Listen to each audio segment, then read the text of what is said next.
하나님께서 방금 말씀하셨습니다. 박수 오래간만이다. 약 한 두 달 전에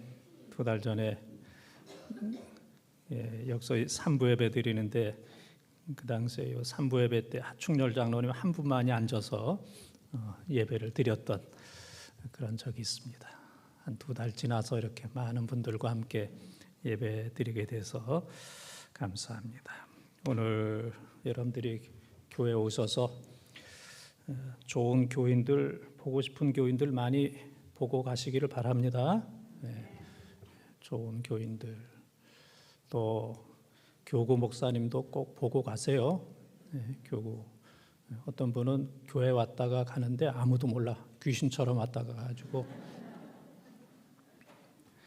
좀 얼굴도 좀 보여주시고, 또 오늘 대면으로 비대면으로 예배드리는 모든 분들 한 분도 빠짐없이 다 하나님 개인적으로 인격적으로 만나는 은혜 받는 이러한 행복한 시간이 되시기를 바랍니다.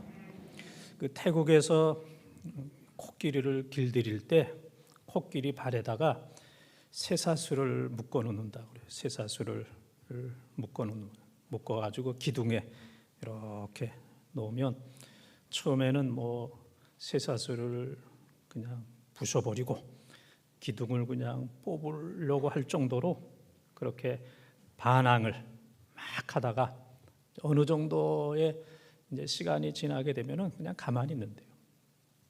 그러면은 그때는 이제 쇠사슬도 풀어놨는데도 나가질 않는데 그냥 묶여 있구나 그렇게 생각하고 울타리도 없고 쇠사슬도 없는데도 그냥 나가지 않고 그 안에서만 이제 뺑뺑뺑뺑 돈다 하는 이제 그런 얘기를 들었습니다. 습관이라는 게 참 무섭고 학습이라는 게 참 그만큼 무섭습니다. 어떤 습관을 갖느냐 대단히 중요합니다. 어떤 사람은 화내는 습관이 화내는 사람입니다. 습관이 들어서 무조건 화내고 봅니다. 화내고 보고. 그러나 어린아이들은 잘 웃습니다. 잘 웃어요. 그래서 어린아이 때는 잘 웃다가 어른이 되게 되면 웃음이 10분의 1로 줄어든다고 그래요. 어른은 어린아이들 웃는 거에 비하면 10분의 1. 그래서 인생이 힘들고 어렵습니다. 또 어떤 사람들은 점점 예배 잘 드리는 이제 그런 습관이 있는 반면에 또 이 코로나 속에서 예배 드리는 습관이 올 수 있는데도 그냥 방송으로 유튜브로 이렇게 하다가 그것도 몇 번 하다가 유튜브도 안 듣고 그러다 보면은 전혀 예배를 드리지 않는 그런 한국 교인들이 너무 많다는 거예요. 지금 처음에는 유튜브 영상으로 드리다가 몇 달 지나니까 그것도 안 드리고 아예 전혀 예배 안 드리는 그러한 교인들이 지금 점점 이제 많아지는 이런 상황인데, 우리는 잘 웃는 습관, 그 다음에 또 예배 드리는 이러한 습관을 우리가 가져야 됩니다. 우리가 예배 드려보지만은 이게 보통 은혜가 아니잖아요. 예배 드릴 수 있는 게 하나님의 은혜고, 또 우리 찬양대 찬양하는 거, 또 우리가 찬양 또 듣는 거, 또 우리 앙상블의 찬양을 듣는 거, 또 사랑하는 교인들과 더불어서 함께 예배 드릴 수 있다는 게 이게 참 얼마나 큰 은혜입니까? 그래서 우리는 그냥 당연하다고 생각하는 것이 아니라 모든 게 다 은혜다. 은혜 없이는 안 된다. 그래서 늘 은혜 의식으로 평생 동안 은혜 의식으로 웃고 또 만나고 또 예배 드리는 좋은 습관이 우리 교인들 가운데 임하기를 바랍니다. 오늘 말씀은 예수님께서 이 땅에서 33년의 짧은 생애를 사셨어요. 그리고 33년 가운데 30년은 사생의 개인적인 삶을 사셨어요. 그래서 마태복음 2장 23절에 보게 되면은 예수님께서 나사렛에서 사셨어요. 30년 동안. 그래서 나사렛 사람. 오늘 우리를 향하여 번동 사람, 번동댁 그렇게 얘기하는 것처럼 나사렛 사람, 나사렛에서 3년을 사셨고 30년을 사셨고 30년 10분의 1 되는 3년 동안 예수님께서 메시아로서 사셨어요. 메시아로서 3년 동안, 그것을 공생애 그렇게 얘기합니다. 30년은 사생애, 3년은 공생애, 메시아로서 하나님께서 맡겨주신 인류 구원의 역사를 3년 동안 다 감당하셨어요. 우리가 인생 살아왔지만 우리가 다 몇십 년 다 사셨잖아요. 그러나 지금 와서 생각해 보면 내가 뭘 위해서 살았나, 뭘 해놨나, 엄청나게 바쁘고 분주하게 사셨어요.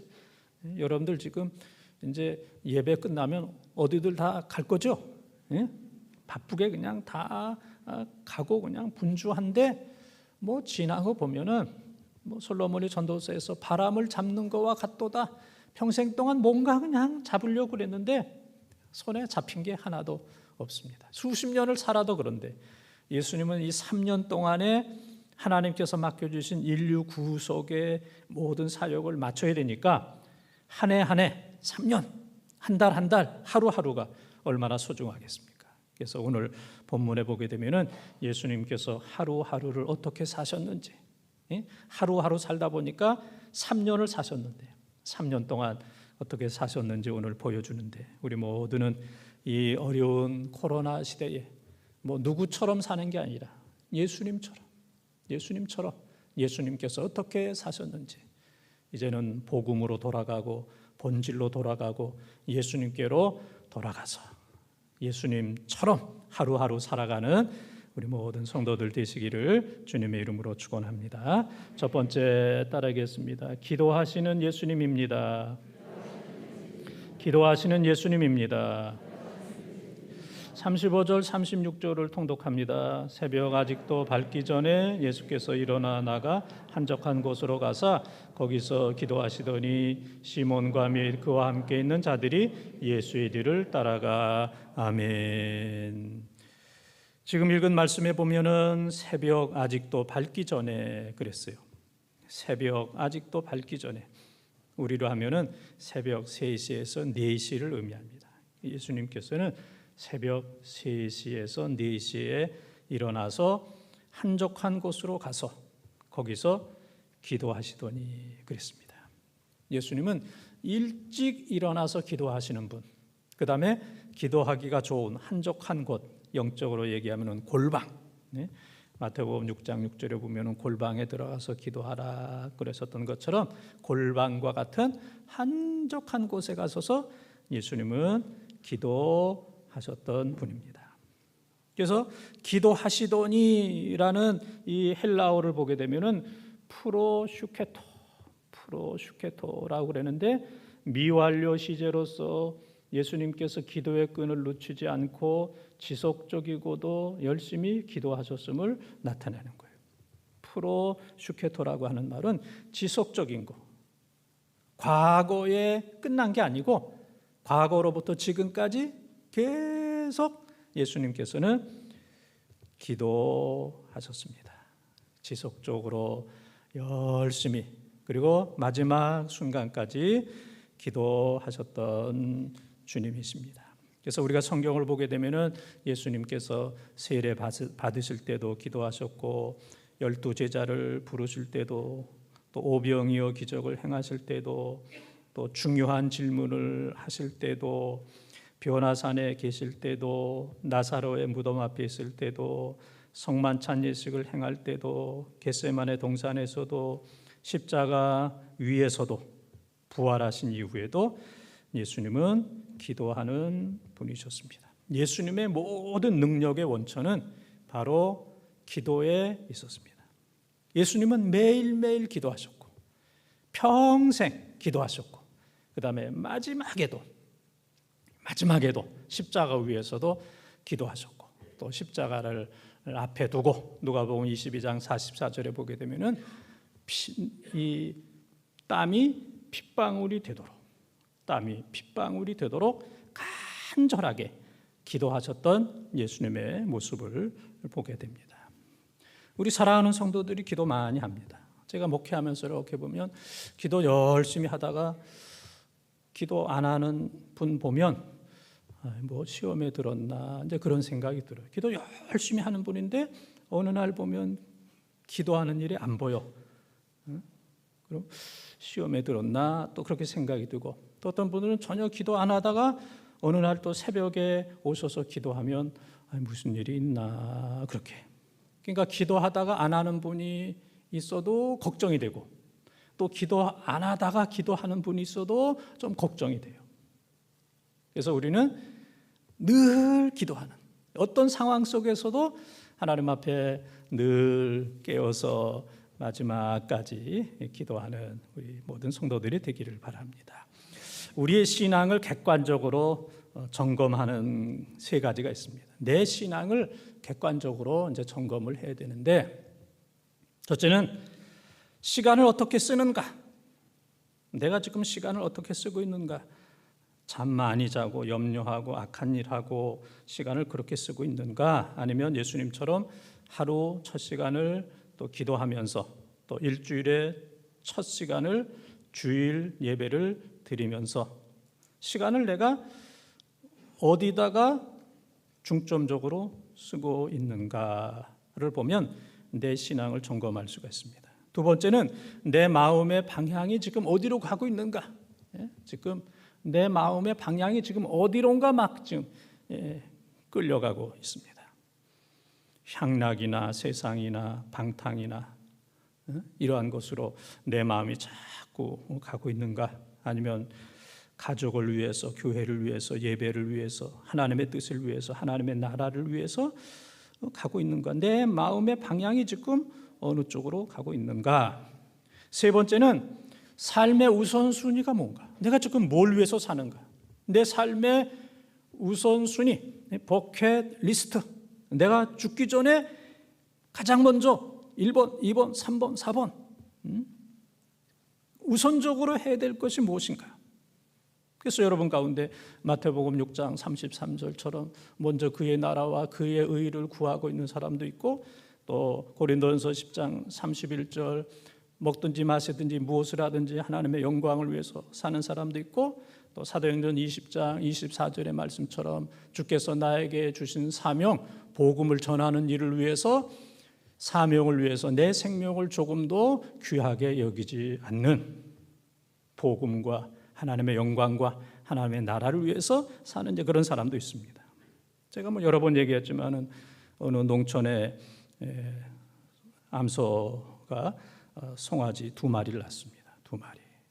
한 마리만 낳아도 고마운데, 그랬더니 그 남편이 2마리 가운데 한 마리는 하나님의 것이라고, 하나님의 것이라고. 부인이 남편을 너무 잘 알아서 표시하자 그랬더니 표시 안 해도 난 딱 안다고, 딱 보면 안다고. 어느 날 송아지 한 마리가 죽었어요. 하나님의 송아지가 죽었다고. 하나님의 송아지가 죽었다. 내 송아지는 살고 하나님의 송아지가 죽었다. 우리가 신앙생활 잘하는 것 같지만은 죽은 거는 하나님의 것, 쓸 수 없는 것은 하나님의 것, 냄새나는 것 하나님의 것, 짜투리는 하나님의 것, 이런 건 하나님의 것이고, 좋은 것은 다 내 것, 시간도 좋은 시간 내 것, 돈도 내가 먼저 쓰고 남으면 하나님 앞에 드리고, 인생도 나 중심적으로 살고 짜투리 남은 것 하나님 앞에 드리는 우선순위가, 이것은 이제 잘못된 겁니다. 예수님의 모든 힘과 능력의 근원은 기도였습니다. 예수님은 기도보다 앞서지 않으셨습니다. 늘 예수님은 모범적으로 기도하시는 그러한 분이었습니다. 예수님 삶 자체가 바로 기도이셨습니다. 예수님처럼 우리도 일찍 기도하고 한적한 곳에서 기도하고 우선순위로 먼저 주님 앞에 기도하는 이러한 삶을 살아야 됩니다. 우리의 대부분은 사무엘상 12장 23절 말씀처럼 기도하기를 쉬는 죄를 또 범하는 경우도 많이 있고, 또 어떤 경우에는 영적 이 부도가 나는 경우가 있습니다. 영적 부도, 기도의 부도, 영적 과부하. 그래서 기도는 요만큼 하고 일은 너무 많이 합니다. 우리가 지금 교회에서 기도는 조금 하고 일과 봉사는 너무 많이 하기 때문에 너무 힘들어. 그래서 너무 짜증이 나고 신경질이 나고 기도의 능력이 나오는 것이 아니라 내 고집과 아집과 더러운 혈기가 그냥 막 나타나는 이런 경우들이 너무 많이 있어요. 기도하기는 하는데 너무 조그매. 반면에 일은 너무 많이 해. 저축은 조금 해놓고 너무 많이 쓰기 때문에 부도가 나는 것처럼 영적 부도, 영적 과부하가 걸려있는 경우들이 많이 있습니다. 예수님께서 기도 많이 하셨던 것처럼 이 교회가 사는 길, 코로나를 이기는 길, 우리가 영적으로 사는 길은 기도하는 겁니다. 어느덧 우리가 이런저런 일로 인해서 또 코로나로 인해서 힘들고 어렵고 마음 상해서 기도가 너무 작아졌고 너무 멀어졌고 너무 약해졌어요. 기도 많이 했던 그 시절이 있는데 너무 가물가물합니다. 그래서 이제는 다시 영적인 기도에 유턴을 해야 돼요. 갈 때까지 가는 게 아니고 가다가 낭떠러지게 떨어져서 기도 없이 죽는 것이 아니라 비록 기도 못했지만은 다시 기도하는 그 시절로 돌아가는 거예요. 유턴, 영적인 유턴을 해서 예수님처럼 기도 많이 해서 이 시대의 책임을 감당하고 이 장기적인 코로나도 넉넉히 이길 수 있는 우리 교회와 또 살아가는 성도들이 다 되시기를 주님의 이름으로 축원합니다. 두 번째 따라하겠습니다. 전도하시는 예수님이십니다. 전도하시는 예수님이십니다. 37절 38절을 통독합니다. 만나서 이르되 모든 사람이 주를 찾나이다. 이르시되 우리가 다른 가까운 마을들로 가자. 거기서도 전도하리니 내가 이를 위하여 왔노라 하시고. 아멘. 많은 사람들이 예수님을 찾아요. 예수님을 임금으로 삼기 위해서. 그런데 사람들이 찾는 그 예수님은 경제적인 예수님, 정치적인 예수님, 그 다음에 자기 삶을 위해서 예수님을 찾는 거예요. 예수님이 임금이 되고 왕이 되면은 예수님의 모든 병을 다 고치는 거예요. 그러면은 건강하게 살 수 있다. 죽은 사람까지도 살리니까. 그 다음에 예수님이 임금이 되면은 오병이요 보리떡 5개와 물고기 2마리를 가지고도 남자만 5,000명, 여자와 어린아이 합하면 2만 명을 먹이는데 그 당시에 사람들이 얼마나 가난했겠습니까? 저 예수님이 왕이 되시면 우리는 실컷 먹는다. 경제적인 풍요. 오늘날도 많은 백성들이 대통령에게 제일 원하는 것은 경제 좀 살려달라. 못 살겠다, 힘들다, 어렵다, 경제 좀 살려달라. 그렇게 얘기하는 것처럼 그 당시에는 오죽했겠습니까? 그래서 예수님이 왕이 되면 경제적으로 풍요롭게 잘 살 거다. 그 다음에 정치적인 거. 그 당시 악랄한 로마의 속국으로 있었습니다. 일본 식민지로 있는 것도 힘든데 로마의 속국으로 있었기 때문에 저런 예수님이 왕이 되시면 로마로부터 분명히 해방될 것이다. 저분에게는 그러한 능력이 있다. 그래서 정치적인 메시아, 경제적인 메시아, 건강의 메시아, 우리의 인간적인 모든 것들을 해결해낼 수 있는 세상적인 메시아로 삼기 위해서 사람들이 예수님을 따라다니고 찾아다녔어요. 근데 예수님이 이 땅에 오신 목적은 병도 고치고 사람들 떡도 먹이시고 또 사람들에게 귀한 일 많이 하셨지만은 그거는 영혼을 구원하기 위한 과정이요 도구입니다. 사람들의 마음이 강팍해서 믿지 않으니까 기적을 행해서 예수 그리스도가 하나님의 아들 메시아인 것을 믿게 하기 위한 도구요 방법이지 그것 자체가 목적은 아닙니다. 예수님은 한 사람 한 사람 전도해서 그 사람들이 인격적으로 하나님을 만나고 회개하고 복음을 믿고 천국 백성이 되는 것, 이것이 바로 예수님의 목적이고 예수님도 내가 거기서도 전도하리니 내가 이를 위하여 왔노라. 내가 한 영혼 구원하기 위해서 내가 왔노라. 주님께서 말씀을 하셨습니다. 그래서 예수님 당시에 갈릴리 주변에는 한 200개의 마을이 있었다 그래요. 200개의 마을. 걸어다니면서 예수님께서 한 마을 한 마을 한 사람 한 사람 전도하셨던 귀한 모습을 보게 됩니다. 중국의 알리바바 그룹의 창업자 마윈 알리바바 세계적인 그룹입니다. 세계적인 그룹 마윈이라고 하는 사람 아주 대단한 이런 사람입니다. 지금은 이제 뭐 회장을 그만뒀지만은 다른 사람들에게 이제 넘겨줬지만은 이분이 몇 년 전에 미국의 스탠퍼드 대학에서 강연을 했습니다. 그때 아주 재미난 얘기했습니다. 이 대기업을 이룰 수 있었던 성공의 비결은 첫째는 돈, 두 번째는 기술, 세 번째는 계획, 이 세 가지가 없었기 때문에 성공했다 그랬습니다. 돈이 없었고 기술이 없었고 계획이 없었다. 나는 돈이 없는 사람이고 기술, IT 기술이 없는 사람이고 나는 계획력이 없는 사람이었다. 그렇기 때문에 성공했다. 첫 번째, 돈이 없었기 때문에 아이디어. 돈이 없었기 때문에 나는 더 노력한다. 더 연구하고 노력한다. 두 번째, 기술이 없었기 때문에 나는 기술자들을 존경하고 우대해 주는 거예요. 기술자들을 존경해 주고 우대해 주는 거예요. 세 번째는 계획력이 없었기 때문에 그때 유연성을 가지고 살았다. 네? 계획을 따라가는 것이 아니고 사람들이 필요로 하는 거, 상황이 필요로 할 때 그 상황에 맞도록 유연성을 가지고 승부를 했다. 그래서 돈과 기술과 계획이 없었기 때문에 나는 성공할 수 있었고 알리바바 대그룹을 세계적인 기업을 만들 수 있었다. 그렇게 이제 강연을 했습니다. 여러분, 오늘날 예수 믿기가 참 얼마나 어렵습니까? 교회 다니기가 얼마나 어렵습니까? 교회 다니면서 또 사람들 또 눈치도 봐요. 오늘 같은 경우는 그렇지 않지만은 지난주만 하더라도 이 동네 사람 또 눈치도 봐요. 어떤 교회에서는 보니까 이 교회 안 다니는 마을 사람이 이 교회에 들어와 가지고 한 사람 두 사람 쉬어가지고 50명 넘으면은 막 고소 고발을 했어요. 그래서 교회 문 닫은 그런 교회도 상당히 많이 있었어요.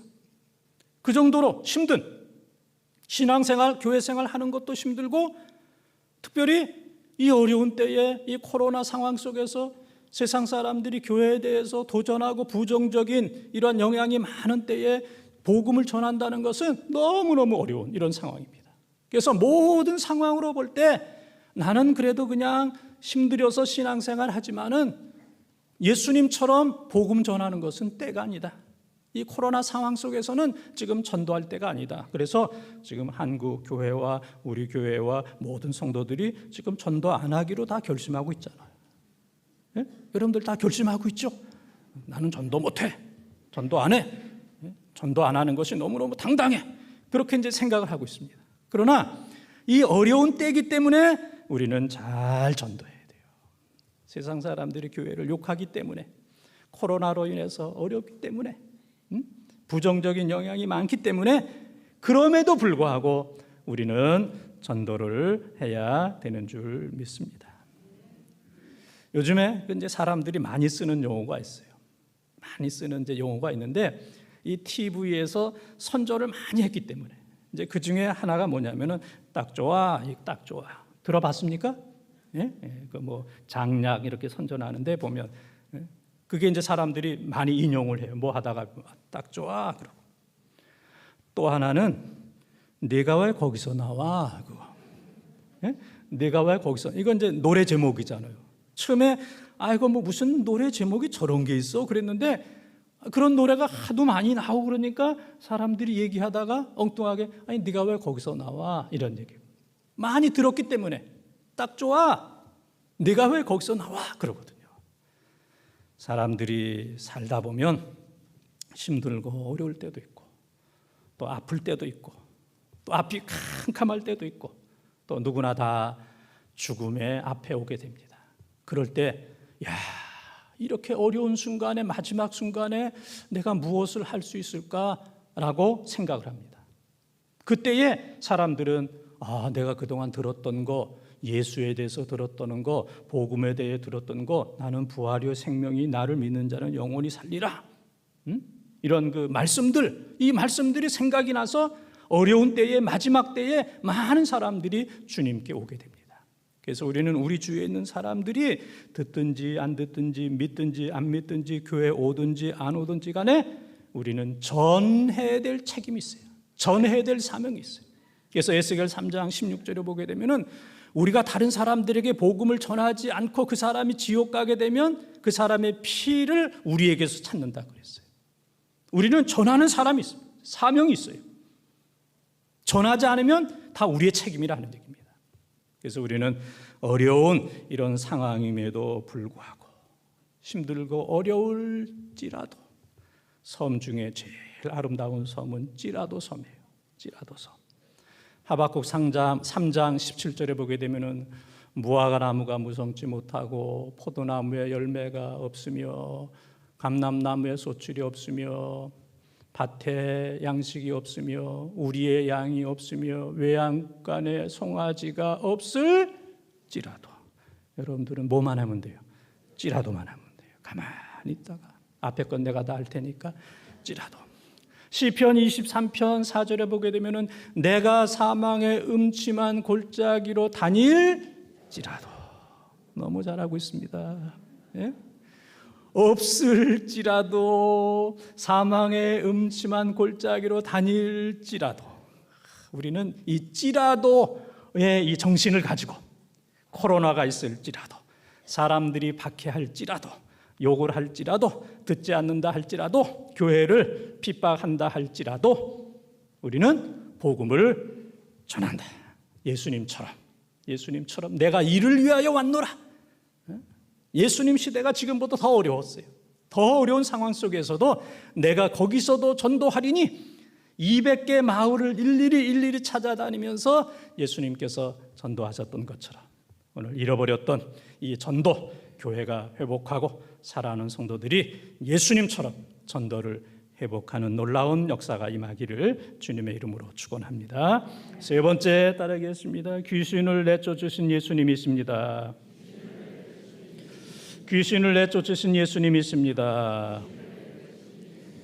39절을 통독합니다. 이에 온 갈릴리에 다니시며 그들의 여러 회당에서 전도하시고 또 귀신들을 내쫓으시더라. 아멘. 이 당시에 이스라엘은 480개의 회당이 있었어요. 회당. 마을마다 이제 회당이 있었는데 마을에서 회당에서 사람들이 모이고 교육하고 성경 공부하고 말씀 듣고 그랬습니다. 그래서 예수님께서 회당에 가셔서 사람들이 있는 그곳에 가셔서 전도하시고 귀신을 내어 쫓으셨습니다.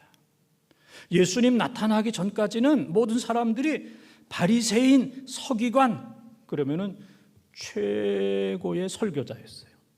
바리새인 서기관들 그러면은 저 사람들 외에는 없다. 가장 잘 가르치는 사람들이다 그렇게 생각했는데 어느 날 나사렛 출신 예수님께서 회당에 오셔서 말씀하시는데 달라. 모든 게 다 달라요. 예수님의 권위는 하나님의 권위가 스스로 나오는 거예요. 예수님이 하나님이시기 때문에 바리새인이나 서기관들은 하나님으로부터 권위를 받아서 전하기 때문에 능력이 좀 부족해. 그런데 예수님은 하나님이시기 때문에 권위가 바리새인들과는 달라요. 또 바리새인들은 가르쳐 준 대로 살지를 않아요. 가르쳐 준 대로 살지 않아요. 그런데 예수님은 말씀하신 그대로 살고 예수님은 말씀이 삶이시고 삶이 말씀이세요. 사랑하라 그러면 그렇게 사셨고 예수님의 삶 자체가 사랑의 삶을 사셨어요.